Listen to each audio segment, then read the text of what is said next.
Assalamualaikum warahmatullahi wabarakatuh. Kembali lagi di channel Kisah Warganet.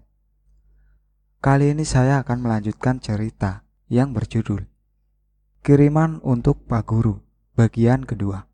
Langsung saja kita ke ceritanya.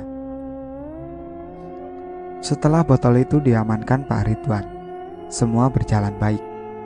Tak ada lagi kejadian aneh. Kegiatan di sekolah juga berjalan normal. Tapi hubungan Gani dan Rara tak ada perkembangan. Masih sebatas gosip yang beredar saja. Tak terasa sudah 5 bulan Gani mengajar. Anak-anak sangat girang diajar oleh Gani. Ia guru yang tekun, rajin, dan sabar. Berbeda dengan guru sebelumnya, temperamental dan suka menghukum dengan kekerasan. Gani sudah mengenal orang seluruh kampung. Orang-orang juga sangat suka dengan Pak Guru Gani karena Gani ramah ke semua orang. Tak jarang Gani ikut ke ladang membantu salah satu warga untuk mendapat pengalaman yang tak ia dapat di kota. Suatu malam, saat orang-orang kampung berkumpul untuk menonton televisi, Jafar mendekati Gani. Ia mencolek lengan Gani yang sedang fokus menonton. "Ada apa?" tanya Gani setengah berbisik. "Ini," kata Jafar menyelipkan surat ke tangan Gani. "Apa ini?" tanya Gani heran. Jafar memberi kode dengan bibirnya yang menunjuk pada gadis yang duduk di pojokan, Rara. Jantung Gani berdebuk kencang. Disisipkannya surat itu ke saku celana. Ia tak dapat fokus menonton lagi. Tak sabar, Gani memutuskan pulang. Dibukanya surat itu di dalam kamar. Dibacanya di bawah cahaya lentera yang remang. Kepada Bang Gani, mohon maaf apabila Rara lancang mengirim surat kepada Bang Gani. Tetapi, kabar yang beredar di kampung ini sudah berlarut-larut. Ada baiknya kita membicarakannya. Bila abang berkenan, temui aku di Lanting besok siang pukul 2. Mau pecah rasanya jantung Gani. Itu akan menjadi pertemuan resmi pertama mereka. Berbulan-bulan menyapa saja, malu rasanya. Ini Rara malah minta berjumpa. Mimpi apa Gani semalam? Ia sampai tertawa sendiri. Paginya, Gani tak dapat fokus mengajar. Pikirannya hanya ke Rara. Apa yang akan dibicarakan Rara? Gani penasaran, sekaligus deg-degan. Siang pukul 1, seusai mengajar, Gani sudah bersama Jafar di tepi sungai. Tak sabar ia menanti Rara. Oh iya, Gani mengajak Jafar agar ia tak hanya berdua dengan Rara. Khawatir menjadi fitnah atau gosip baru. Rencananya saat Rara datang, Jafar akan melompat ke sungai, seolah-olah sedang asik berenang. Gani ada di sana untuk menemani Jafar. Itu agar perjumpaan dengan Rara seperti tak direncanakan. Tepat pukul 2, ternyata Rara juga datang dengan strateginya. Ia datang membawa banyak pakaian kotor, seolah-olah hendak mencuci. Maka Jafar taat dengan tugasnya. Dibukanya pakaian dan melompat ia ke sungai. Gani duduk di ujung lanting, seolah menyemangatinya. "Apa yang hendak Rara bicarakan?" tanya Gani kaku. "Soal gosip itu, apakah itu benar?" Rara balik bertanya. Gani terdiam. Rara terlalu to the point. Ia tak menyangka kalimat seperti itu keluar dari mulut Rara, seorang gadis kampung. "Kalau tidak, kenapa? Kalau iya, kenapa?" tanya Gani. "Kalau tidak, ya abang harus tegas menjelaskan perasaan abang. Kalau iya, abang juga harus tegas melamar Rara, bang." Saat itu waktu terasa berhenti. Jantung Gani berhenti berdegup. Ada jutaan kembang api pecah di dadanya. "Mengapa begitu cepat, Ra?" "Yakinkah kau dengan abang?" tanya Gani. Maka siang itu, Rara menceritakan sebuah rahasia yang besar. Sebuah rahasia yang kemudian menjadi rahasia mereka berdua. Tapi ya akhirnya bocor ke saya sih. Rara dilahirkan dengan sebuah kemampuan aneh.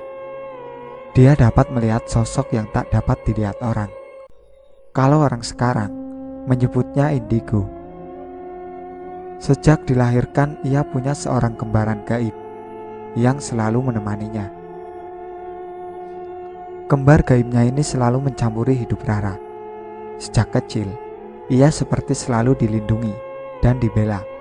Ini membuat Rara tak punya banyak teman. Pernah suatu waktu, ada anak yang membuli Rara. Kembarannya marah. Besoknya temannya itu sakit perut dengan sangat parah. Tak sembuh sampai Rara minta agar temannya dimaafkan. Pernah ada gurunya yang memukul Rara karena terlambat mengumpulkan PR. Tak lama kemudian, sang guru mengidap kencing darah. Tak sembuh juga sampai Rara menyuruh kembarannya memaafkan. Kembaran Rara mencampuri banyak hal di hidup Rara, termasuk soal jodoh. Karena itulah Rara tak pernah punya kekasih. Karena kembarannya selalu ikut campur dan menunjukkan sisi buruk pria-pria yang mendekati Rara. Salah satu pria yang pernah menaksir Rara adalah Uju Idoi. Tapi pada Uju Idoi, memang Rara tak punya rasa. Tanpa ditunjukkan sisi buruknya, Rara juga sudah tahu kalau Idoi berperangai buruk.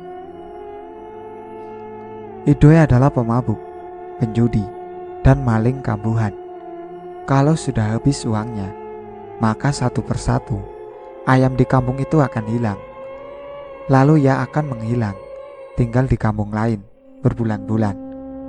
Rara juga bilang, Idoi pernah mencoba memeletnya lewat minuman. Tapi kembarannya memperingatkannya, sehingga Rara tidak meminum minuman dari Idoi. Kembarannya pernah bilang mau mengusili Idoi, tapi Rara melarang, karena menurutnya Idoi belum berlebihan kepadanya. Rara hanya meminta ia dilindungi saja. Tapi ternyata kembarannya itu tidak mendengar perkataan Rara. Idoi tetap diusili. Kelaminnya dibuat bengkak. Rara pun marah karena kembarannya tak mendengar perkataannya. Maka dicarilah orang pintar. Rara ingin terlepas dari kembarannya. Kalian tahu siapa yang membantu Rara? Yaitu Ai Karom yang usianya sudah sangat renta. 80-an usianya waktu itu. Ai Karom memisahkan Rara dengan kembarannya. "Kapan kalian berpisah?" tanya Gani pada Rara. Malam itu, malam saat abang berjumpa Rara di sini. Rara sedih melepasnya, tapi Rara terlanjur emosi saat berniat lepas darinya, kata Rara. Maka terjawablah sudah siapa gerangan yang menangis malam itu. Oh iya, Ai Karom tinggal di kampung yang lumayan jauh dari kampung itu. Tapi karena kesaktiannya, ia memang cukup dikenal. Kalian yang sudah membaca cerita-cerita saya pasti tahu siapa Ai Karom. Jadi saya tak perlu menjelaskan lagi. Apa hubungannya dia dengan saya? Tanya Gani penasaran. Sungguh ia baru saja mendapat informasi yang aneh, yang susah dipercaya nalar. Tapi di kampung di ujung Kalimantan itu, semua bisa terjadi. Waktu abang datang, dia bilang ke saya kalau abang laki-laki yang baik. Dia akan sangat setuju kalau Rara berjodoh dengan abang. Jadi, iya, karena abang tak kunjung mendekati Rara, maka Rara memulai duluan. Abang satu-satunya laki-laki yang dia setujui. Mungkin kalian sama seperti saya, suka dengan semangat Rara ngomong duluan, daripada disambar orang terus gigit jari. Saya suka kamu, Ra, kata Gani. Dan di saat itulah Rara merasakan jantungnya juga berdegup kencang. aliran sungai tiba-tiba seperti bergelombang. Jafar yang sedang berenang panik dan segera naik ke lanting. "Ada apa ini?" tanya Gani heran. "Sepertinya dia senang," kata Rara. Tak berapa lama kemudian, Bunga dan Ida datang membawa pakaian kotor. Rara buru-buru menyelesaikan cuciannya. Gani melepas bajunya dan melompat ke sungai. Jafar sudah naik karena jemarinya mulai keriput. Gani berenang hilir mudik, meluapkan bahagianya. Kalau tak ada Bunga dan Ida, sudah diteriakannya nama Rara agar burung-burung di seberang sana tahu kalau Gani mencintai Rara. Tanpa berteriak sekalipun, melihat Rara dan Gani berduaan saja sudah membuat Bunga dan Ida punya banyak gosip baru. Berita hangat akan segera beredar seisi kampung, dan gosip itu sampai juga ke telinga Ucu Idoi. Geram hatinya mendengar pujaan hatinya dekat dengan guru dari kota. Maka di sini kalian akan tahu hubungan antara Ucu Idoi, Rara, guru yang lama, dan peristiwa yang akan dihadapi Gani. Kita flashback dulu ke Pak Guru sebelum Ridwan.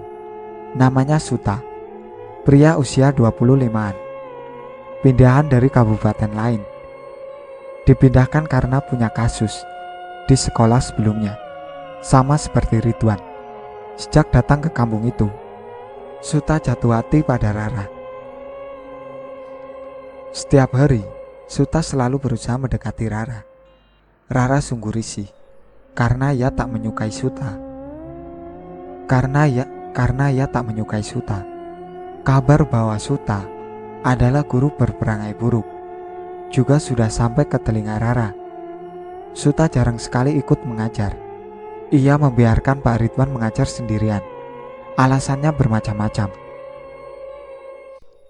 Sekalinya masuk, ada saja murid yang dipukuli, temperamental, dan tak sabaran.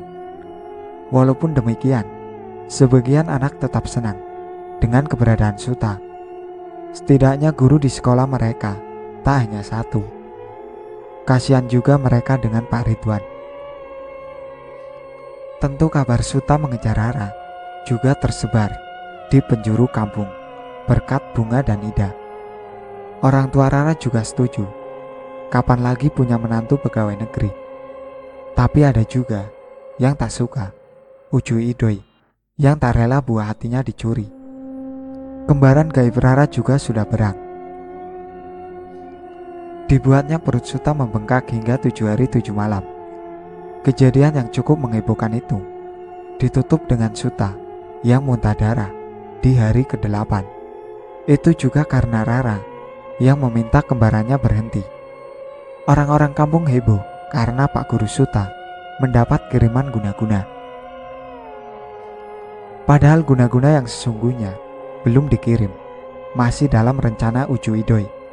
Dan ketika Idoi mengirim guna-gunanya, teror tiada henti menyerang Suta. Dan botol yang ditemukan Gani adalah salah satu yang tersisa dari serangan itu. Suta gila hingga dinas memutuskan memindahkan Suta ke kota agar mendapat perawatan yang layak. Rara dan Gani jarang bertemu berdua. Mereka saling berkirim surat lewat Jafar.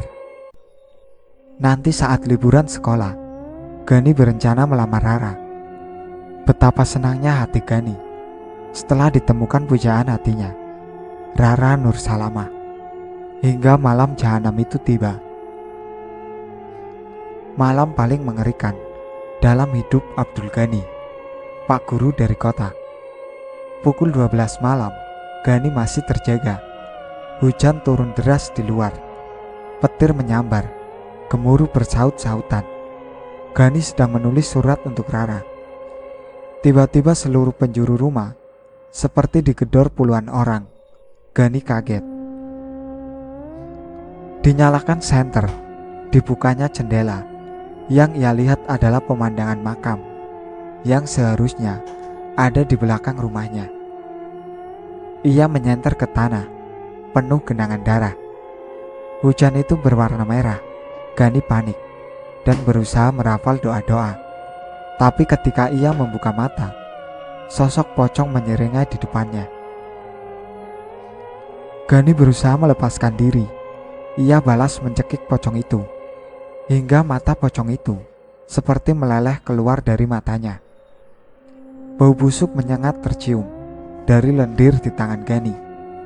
Gani menutup jendela rapat, namun suara itu semakin jelas terdengar. Tak berhenti di situ, perutnya terasa begitu sakit. Gani terduduk menahan rasa sakit di perutnya. Perlahan-lahan perutnya membengkak. Gani mengerang. Gani masuk ke kamar, masuk ke dalam selimut. Tapi selimut itu semakin kencang mencekiknya. Gani mengerang kesakitan. Tubuhnya remuk dan pingsan. Gani terbangun di bawah guyuran hujan. Badannya kini dibungkus kain kafan. Ia terbaring di dalam lubang kuburan. 10 orang berdiri mengelilingi, menyeringai, dan mulai menimbunkan tanah kepada Gani. Gani berusaha bangkit dan merobek kain kafan yang membungkusnya. Orang-orang itu terus menimbun. Tak peduli, Gani mulai berusaha keluar. Dengan terengah-engah, Gani berlari meninggalkan orang-orang itu. Ia terus berlari di tengah makam, namun makam itu seperti tak berujung. Sementara Gani berlari, dari makam-makam itu keluar mayat-mayat. Di sana disebut hantu bangket. Mayat-mayat itu menyeringai dan berusaha mengejar Gani. Gani berusaha menghindar, tapi cakaran-cakaran itu melukai badannya. Rasanya begitu perih. Gani mencabut nisan dan menghantamkan pada mayat-mayat itu. Tapi ia kalah jumlah. Gani berjalan mundur dan terjatuh ke dalam lubang kubur tadi.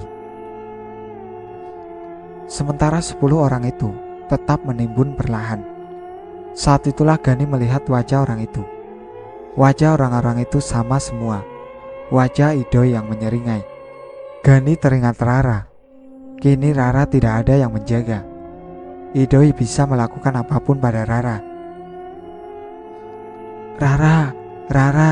Rara, pekiknya. Yang sebenarnya terjadi malam itu adalah warga kampung panik karena di tengah hujan deras, malam itu terdengar teriakan seseorang berlari. Orang itu adalah Pak Guru Gani. Di tengah hujan, Pak Guru Gani berlari dengan baju yang robek karena dirobek oleh dirinya sendiri. Ia berteriak-teriak membuat warga kaget dan keluar rumah. Pak Burhan yang mengetahui hal itu langsung mengajak warga mengamankan Gani.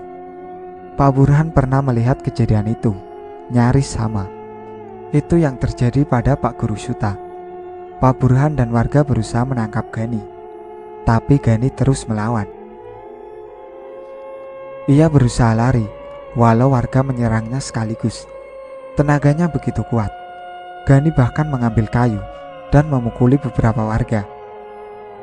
"Jangan biarkan dia lepas, bahaya buat dia," kata Pak Burhan. Gani berjalan mundur sambil menghalau warga. Namun tanah becek sisa hujan membuat jalan licin. Di sebuah jalan yang menurun, Gani tergelincir dan jatuh terlentang. Orang-orang berusaha menggapainya, tapi wajah Gani menyimpan ketakutan. Rara, panggilnya. Rara yang terbangun dan mendengar kabar itu sedang berlari ke arah Gani. Diraihnya tangan Gani, digenggamnya erat. "Rara di sini, Bang Gani. Rara di sini," katanya. Gani dapat merasakan tangan lembut menggenggam tangannya. Tapi Idoi terus menguburnya dengan tanah. Dada Gani terasa sesak. Seorang warga gang ditugaskan Pak Burhan ke rumah Gani. Saat melihat Gani mengamuk tadi, datang membawa botol yang sama dengan yang Gani temukan.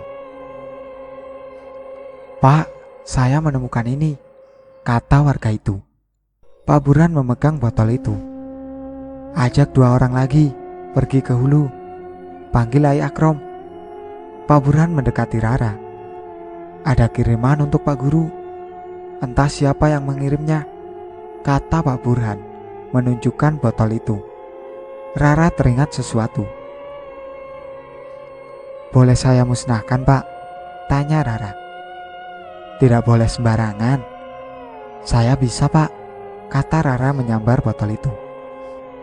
Rara lalu berlari ke sungai membawa botol itu.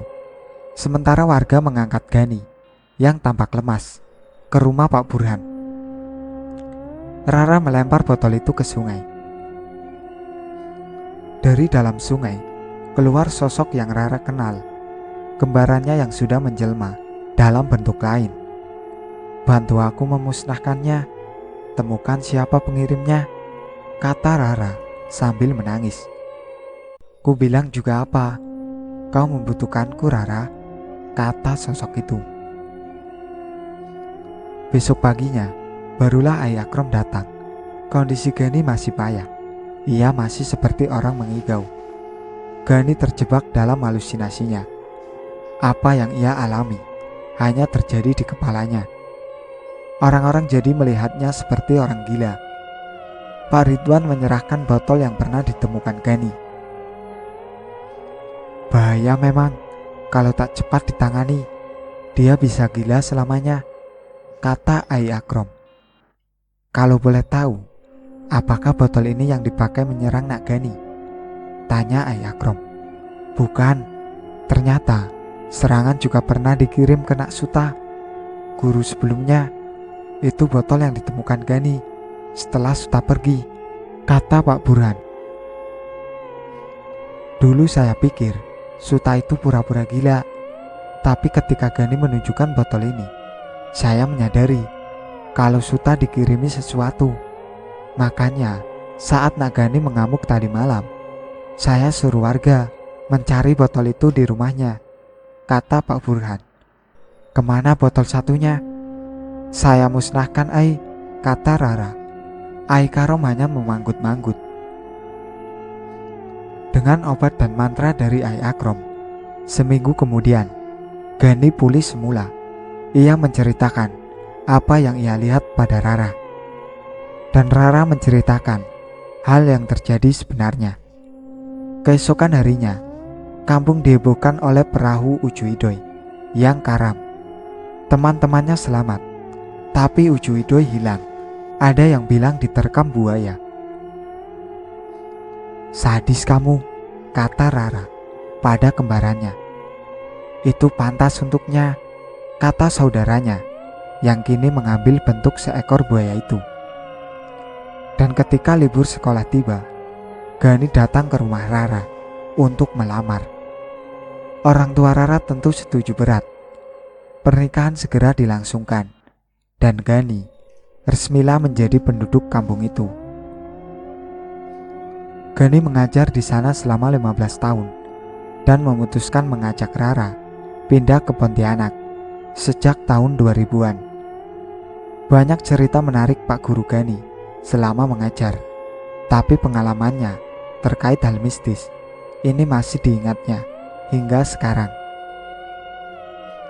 Itulah akhir cerita dari kiriman untuk Pak Guru, bagian kedua. Sekian dari saya. Wassalamualaikum warahmatullahi wabarakatuh. Jangan lupa like, komen, dan subscribe channel ini.